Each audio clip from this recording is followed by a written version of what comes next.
Hi, everyone. All right, my name is Matthew Pai, and I'm firmly opposed to the development of 105 Keefer. I think it's super important that we recognize that a lot of people weren't able to make it to the meeting today just because it was planned at, I don't know, an inconvenient time. So a lot of people aren't able to make it and voice their opinions. So I just want to acknowledge that, right? To officially begin, 大家好，大家好，我叫皮树，我叫裴树。My parents left an oppressive government from mainland China in the 80s alongside my grandma in hopes of stability and a better life for our family. I grew up in different neighborhoods of East Vancouver and Surrey. My grandma, for the majority of her life, lived in BC housing in an East Van unit specifically for folks on low income. My grandma frequented Chinatown at the end of her life, wanted to move there because her community was there. The groceries were cheap, and she felt a sense of belonging and joy in her community as she immigrated to such a foreign land so late in her life. As I lived with my grandma for a large portion of my life, I also frequented Chinatown alongside her. If you could just back off the mic a hair. Oh, right. It's a little distorted. There you go. Right. Okay, so near the end of her life, she was trying to move into affordable housing options in the Chinatown area. I imagine that if my grandma were still around, she would also face the threat of displacement due to rising costs of the neighborhood and the threat of gentrification.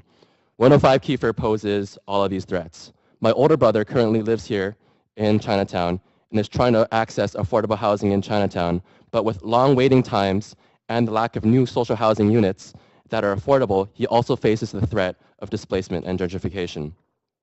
I just want to take a quick reminder to reiterate what a lot of other people have said about the HA1A policy and how it is contradictory to a lot of the policies that were in place earlier.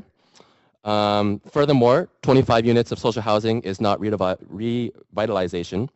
Expensive rent is not development. Chinatown was already diverse due to the ongoing history of oppression and marginalization.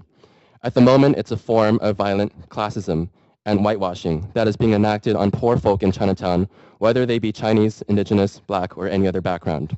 In other words, people don't want to see any more poor people in the area while we eat our vegan paleo organic ice cream.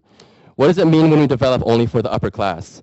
Many people, like my grandma, call Chinatown home, and I'd like to emphasize the harm that will be caused in the existing community in Chinatown if 105 Keefer is developed, which essentially would be a destruction of her home.